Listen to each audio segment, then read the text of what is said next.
નર્મદા પાંચકોશી પરિક્રમા સરસ રીતે ચાલી રહી હતી ત્યાં જિલ્લા વહીવટીતંત્રે ઓનલાઈન નોંધણીના નવા ફતવા સામે ભક્તોમાં રોષની લાગણી જન્મી છે।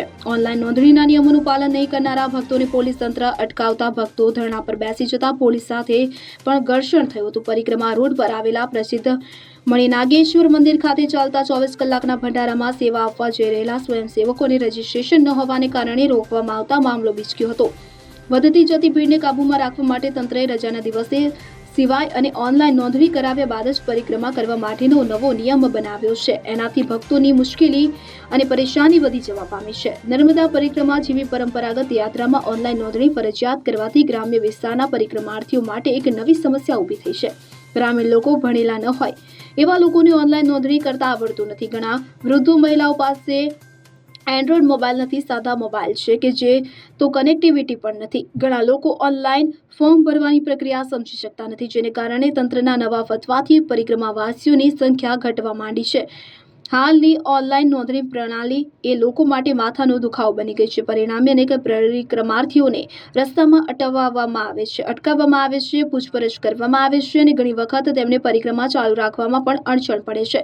આ પ્રક્રિયા શ્રદ્ધાળુઓની આસ્થાને ઠેસ પહોંચાડે છે તેમજ પરિક્રમાને વ્યવસ્થિત બનાવવાને બદલે તેને વધુ ગૂંચવણભરી બનાવી રહી છે। કુંભ મેળામાં કરોડો લોકોએ સ્નાન કર્યું પરંતુ નોંધણી ફરજિયાત ન હતી, ત્યારે લોકોમાં ચર્ચા છે કે જ્યારે કુંભ મેળા જેવા વિશાળ ધાર્મિક મેળામાં કરોડોની સંખ્યામાં લોકો ભેગા થયા છે ત્યારે ત્યાં પણ કોઈ નોંધણી ફરજિયાત રાખવામાં આવતી નથી। પરંતુ નર્મદા પરિક્રમા જે એક શાંતિપૂર્ણ, શ્રદ્ધાભરી અને પરંપરાગત યાત્રા છે તેમાં આવી ફરજિયાત નોંધણી લાદવી એ હાસ્યાસ્પદ ઠરી રહી છે, જેથી તંત્ર દ્વારા કાયમી સ્વયંસેવકોને ઓળખપત્ર બનાવી આપવામાં આવે જેથી સેવાની કામગીરીમાં કોઈ અવરોધ ન આવે એવી માંગ ઉઠી છે, જેમાં આમ આદમી પાર્ટીએ પણ વિરોધ નોંધાવ્યો છે। નર્મદા જિલ્લામાં ઉત્તર વાહિની પંચકોશી પરિક્રમા 19મી તારીખથી સુચારુ રૂપે ચાલુ થઈ ગઈ છે। પરિક્રમામાં આવનાર ભક્તોને વહીવટી તંત્ર તરફથી ખાસ વિનંતી છે કે જે શનિવાર રવિવારની રજા આવે છે, રામનવમીની રજા આવે છે, એવા દિવસોમાં જિલ્લા વહીવટી તંત્ર 2 નિર્ણય લેવા માટે જઈ રહ્યું છે। એમાં એક કે પોલીસ ડિપાર્ટમેન્ટ દ્વારા સ્ટેગરિંગ પદ્ધતિથી પરિક્રમાવાસીઓને જવા દેવામાં આવશે। આ સ્ટેગરિંગ પદ્ધતિ 2 જગ્યાએ અમલમાં આવશે। એક તો તિલકવાડા 3 રસ્તા આગળ અને બીજી વાવડી રોડથી રામપરા જવાના અંદરના રોડ પર। એટલે ભક્તોને ખાસ વિનંતી કે પોતાને 1 કલાક 2 કલાક જો કોઈ જગ્યાએ સ્ટેગરિંગ પદ્ધતિના કારણે રાહ જોવી પડે તો એ રાહ જોવા માટે વિનંતી છે। બીજી બાબત એ છે કે સામાન્ય રીતે શનિવારની રજાના દિવસે કે કોઈ ધાર્મિક તહેવારની રજાના આગલી રાત્રે આવતા હોય છે તો મારી ખાસ વિનંતી છે કે આપ સોમ, મંગળ, બુધ, ગુરુવારે આવો તો આપને ઉત્તમ કક્ષાની વ્યવસ્થા અમે પૂરી પાડી શકીશું। આ વખતે એક બીજો અમે નિર્ણય લીધો છે કે જે પવિત્ર યાત્રાધામ વિકાસ બોર્ડની જે વેબસાઇટ છે એ વેબસાઇટ પર રજિસ્ટ્રેશન કરાવવું જરૂરી છે, પરંતુ જે 2 દિવસ પહેલાં એક બાબત બની એ અંતર્ગત અમે એ નિર્ણય લેવા જઈ રહ્યા છે કે આવનારા 25 માર્ચથી લઈ અને 30 માર્ચ સુધી આ રજિસ્ટ્રેશન જેને કરાવ્યું હશે એને જ અંદર જવા દેવામાં આવશે। આ મેન્ડેટરી છે। ત્યાર પછી જે બીજા રજાના દિવસો છે, દાખલા તરીકે 2 April, 3 April, 4 April, 11 April, 13 April, આ દિવસોમાં રજિસ્ટ્રેશન મેન્ડેટરી છે, જેથી કરીને આ યાત્રા આપ સારી રીતના કરી શકો। ત્રીજો મુદ્દો જે છે એ લાઈફ જેકેટનો મુદ્દો છે। ઘણી વખતે આપ એવું વિચારતા હશો કે 5 મિનિટની યાત્રા છે, લાઈફ જેકેટ ન પહેરીએ તો શું થાય, પણ લાઈફ જેકેટ પહેરવું એ મેન્ડેટરી છે અને આવનારા દિવસોમાં અમે આ પેનલ્ટીની પણ જાહેરાત કરીશું કે જે લાઈફ જેકેટ ન પહેરે એને પેનલ્ટી કરવામાં આવશે। આપ સૌની આ પરિક્રમા સુચારુ રૂપે પાર પડે અને આપ ભક્તિમય, આનંદમય રીતે આ પરિક્રમા કરી શકો એ માટે જિલ્લા વહીવટી તંત્રને આપ સાથ સહકાર આપશો એવી આપ સૌ પાસેથી હું અપેક્ષા રાખું છું। આભાર। નર્મદા જિલ્લામાં પંચકોશી ઉત્તર વાહિની માં નર્મદાની પરિક્રમા એ ચૈત્ર માસના પવિત્ર દિવસોમાં આ પરિક્રમા ભાવિ ભક્તો લાખોની સંખ્યામાં અહીંયા ગાડી આવે છે. ત્યારે આજે સાધુ સંતો હોય, દરેક સમાજના લોકો અને નાના નાના ભૂલકાઓ માટે રજિસ્ટ્રેશન ફરજિયાત કરી દીધું છે. હવે આ જે રજિસ્ટ્રેશન છે એ સાધુ સંતો હોય કે દરેક સમાજના અહીંયા સ્થાનિક લોકો હોય, એ લોકો પાસે કોઈ સ્માર્ટફોન કે એન્ડ્રોઈડ ફોન હોતા નથી, એટલે રજિસ્ટ્રેશન માટે ખૂબ જ તકલીફ પડે છે. અને જે ભાવિ ભક્તો આ પરિક્રમા કરવા આવે છે એમને વહીવટી તંત્ર દ્વારા એમને ફરીથી રિટર્ન કરી દેવામાં આવે છે. છેલ્લા 2-4 દિવસથી તમે જોતા હશો સોશિયલ મીડિયામાં ઘણો વિરોધ થઈ રહ્યો છે. આ રજિસ્ટ્રેશન પ્રક્રિયા તાત્કાલિક ધોરણે રદ કરવામાં આવે. આજે કોઈ પણ જગ્યાએ આવી નાની મોટી પરિક્રમાઓ કે દરેક વિસ્તારોમાં થાય છે, પણ તેમ છતાં પણ ત્યાં કાયદો વ્યવસ્થા ખૂબ સારી રીતે જળવાય છે. અને આ પરિક્રમા ફક્ત આજે જ ચાલુ થઈ એમ નથી, આ વર્ષોથી ચાલી આવી છે અને ત્યાં કોઈ પણ જાતની મુશ્કેલી પડતી નથી. તો અત્યારે તમારે રજિસ્ટ્રેશન કરવાની શું જરૂર પડી? આ રજિસ્ટ્રેશનના નામે આજે કેટલા લોકો હેરાન થઈ રહ્યા છે, કેટલા પરેશાન થઈ રહ્યા છે, તે આ વહીવટી તંત્રને દેખાતું નથી. અને સાથે સાથે વહીવટી તંત્ર કહેતા હતા કે 14 થી 15 લાખ લોકો પણ આવી જાય તો અહીંયા ગાડી અમારી પાસે એટલી સુવિધા છે, એટલી વ્યવસ્થાઓ ઊભી કરી છે કે કોઈ પણ યાત્રીઓને કોઈ તકલીફ નહીં પડે. હજુ તો અઠવાડિયે 10 દિવસમાં 1 લાખથી લઈને 1.5 લાખ લોકો આવ્યા છે. તેમાં તો વહીવટી તંત્ર એ હાથ ઊંચા કરી દીધા છે. આજે ત્યાં ગાડી અમે જોયું કે 10 કરોડ રૂપિયા ગુજરાત પવિત્ર યાત્રા બોર્ડમાંથી ફાળવવામાં આવ્યા. એ 10 કરોડ રૂપિયાનો ઉપયોગ ક્યાં થયો? ત્યાં ગાડી સ્થળ પર ફક્ત 4-5 મોટા મોટા ડોમ બનાવી દીધા છે અને મોટા હોર્ડિંગ્સો લગાવી દીધેલા છે. ભારતીય જનતા પાર્ટીના નેતાઓના મોટા મોટા પોસ્ટરો લગાવ્યા છે.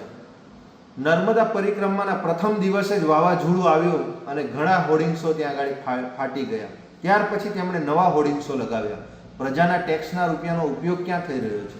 આવા હોર્ડિંગ્સો લગાવવામાં, તમારી જાહેરાતો કરવામાં. ગયા વર્ષે જે નારું બનાવવામાં આવ્યું, એ નારા જે બ્રિજ બનાવવામાં આવ્યો, એ બ્રિજની અંદર જે ભૂંગળાઓ મૂકવામાં આવ્યા હતા, એ 25-30 લાખ રૂપિયામાં સ્થાનિક લોકોએ ફાળો ઉઘરાવી અને એ બનાવ્યો તો 25-30 લાખ રૂપિયામાં બની ગયું. આજે એ જ બ્રિજ અને એ જ ભૂંગળાનો ઉપયોગ કરી અને 2 કરોડ ને 16 લાખ રૂપિયાનો એ બ્રિજ બનાવવામાં આવ્યો. એમાં તમે એવું તો કયું મટીરિયલ નાખ્યું તો 2 કરોડ ને 16 લાખ રૂપિયાનો ખર્ચ થયો. આ જે પ્રજાના ટેક્સના પૈસા છે, એ પ્રજાના ટેક્સના પૈસાનો આ ખૂબ મોટા પ્રમાણમાં ભ્રષ્ટાચાર થઈ રહ્યો છે. આજે ત્યાં ગાડી નર્મદા પરિક્રમા જે વર્ષોથી લોકો કરે છે, ભાવિ ભક્તો, એ ભક્તો માટે જે સ્થાનિક નાવડીઓ હતી એ લોકો ફક્ત 10-20 રૂપિયા લેતા હતા, તેમ છતાં પણ એમને પ્રોફિટ થતો હતો. આજે આ ટેન્ડર પ્રક્રિયા છેલ્લા 3-4 વર્ષથી આ ભારતીય જનતા પાર્ટીના જે સાંસદો હોય, ધારાસભ્યો અને જે જિલ્લા સંગઠનમાં બેઠેલા નેતાઓ વહીવટી તંત્ર અને પ્રશાસનને સાથે રાખીને આજે એક નાવડીના આજે 50-50 રૂપિયા પર વ્યક્તિ દીઠ ભાડું લે છે. એમાં સાધુ સંતો હોય, નાના બાળકો હોય કે દરેક સમાજના ભાવિ ભક્તો હોય, બધા જ પાસે 50 રૂપિયા ઉઘરાવવામાં આવે છે. એનો અમારો વિરોધ છે. એ નાવડીઓમાં કોઈ પણ જાતની સુવિધાઓ નથી અને તેમ છતાં તમે આ ટેન્ડર પ્રક્રિયા લાવીને આજે કરોડો રૂપિયાનું આ સેવાના નામે, માં નર્મદાની પરિક્રમાના નામે તમે કરોડો રૂપિયા કમાવાના ધંધા ઊભા કર્યા છે. એટલે 10 થી 20 રૂપિયા જ રાખવામાં આવે અને સાધુ સંતો જે નાના નાના ભૂલકાઓ છે એમની પાસે કોઈ પણ જાતના પૈસા લેવામાં ના આવે. આજે ત્યાં ગાડી કોઈ નાની ગાડી કે કોઈ મોટું વાહન ત્યાં ગાડી પાર્કિંગ કરવામાં આવે છે તો એમની પાસે પણ આડેધડ લૂંટ કરવામાં આવે છે. 150, 200, 500 રૂપિયા લેવામાં આવે છે. તો અમારે ભારતીય જનતા પાર્ટીના જે આ નેતાઓ ચૂંટાઈને બેઠા છે અને જે આ પરિક્રમાઓના નામે મોટા મોટા હોર્ડિંગ્સ, બેનરો લગાવ્યા છે, શું તમે સેવા કરો છો કે સેવાના નામે આ મોટા મોટા બેનરો લઈને તમારો પ્રચાર કરી રહ્યા છો? અને પ્રચારની સાથે સાથે તમારે જો સેવા જ કરવી હોય તો ત્યાંના જે આ પરિક્રમા વાસીઓ આવે છે એ લોકોને ચા નાસ્તો કરાવો, એમને જમાડો, એમને બીજી કોઈ વ્યવસ્થાઓ ઉપલબ્ધ કરાવો. નહીં કે તમે આ 50-50 રૂપિયા પર વ્યક્તિ દીઠ તમે આ લૂંટવાનો પ્રયાસ કરો છો.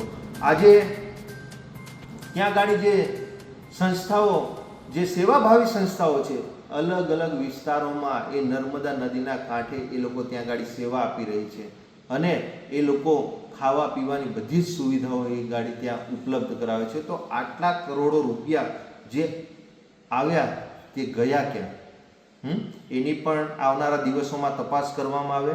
અને સાથે સાથે જે સેવાભાવી સંસ્થાઓ છે એ સંસ્થાઓ ત્યાં સેવા આપે છે, તો તેમને પાણી ત્યાં લઈ જવું હોય, ત્યાં ગાડી એમને ભોજનની કે ચા નાસ્તાની જે ત્યાં વ્યવસ્થાઓ કરે છે, તો તેવા લોકોને અવર જવર માટે પણ ગાડીઓની વ્યવસ્થિત એમને જવા માટેની એમને સુવિધાઓ ઉપલબ્ધ કરાવો.